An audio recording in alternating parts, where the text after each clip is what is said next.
ওনার সর্বশেষ জীবিকা টমটম বাদ আর কিছু আছে না? বিল্ডিং আছে না? যার জীবিকা টমটম ছাড়া আর কিছু নাই। আমরা কক্সবাজারবাসী গাড়ি আছে, লাইসেন্স নাই, কেন লাইসেন্স থেকে আমরা বঞ্চিত হব?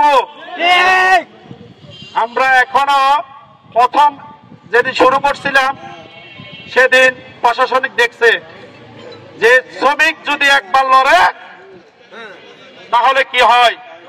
আমরা এখনো শান্তভাবে আপনাদেরকে বিশ্বাস করে, কারণ এই পৌরসভা আমাদের কারণে আমাদের একজন ভাই এমন যানজট হয়ে কষ্ট পাবে সেই চিন্তা মাথায় রেখে আমরা ধৈর্য ধারণ করতেছি।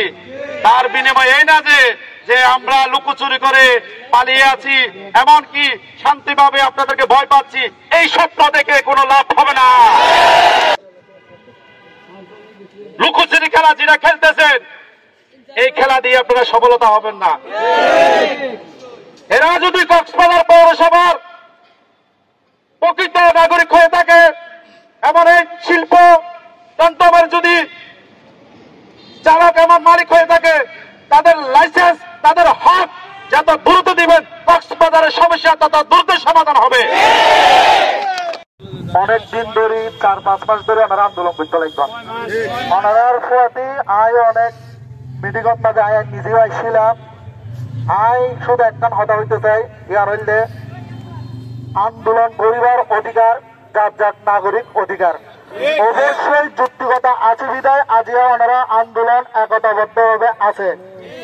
কক্সবাজার পৌরসভার ভিতর গাড়ি চলিলে অবশ্যই কি দিয়া পড়ে, একটা ট্যাক্স দিয়া পড়ে, ডেলি 20 টাকা করে। ইয়ানের ভিতরে একটা কি লাইসেন্স দেয়।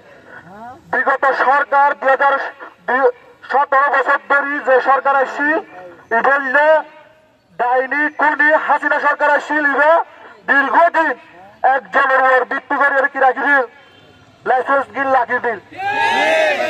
আর যারা এটা জোর আছে বুক না চাষা পাইয়ান বিয়োগ গুণা এরা উনারা লাইসেন্স সবার অধিকার আছে। ইতারা লাইসেন্স দিবে বাকিগুলোর জিততে পারবে।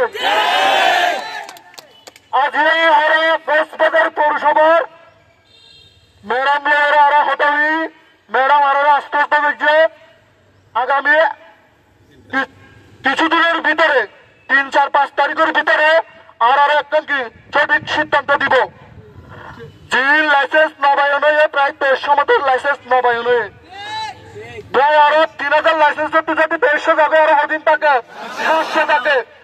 700 লাইসেন্সই তাদের অধিকার হারা আছে।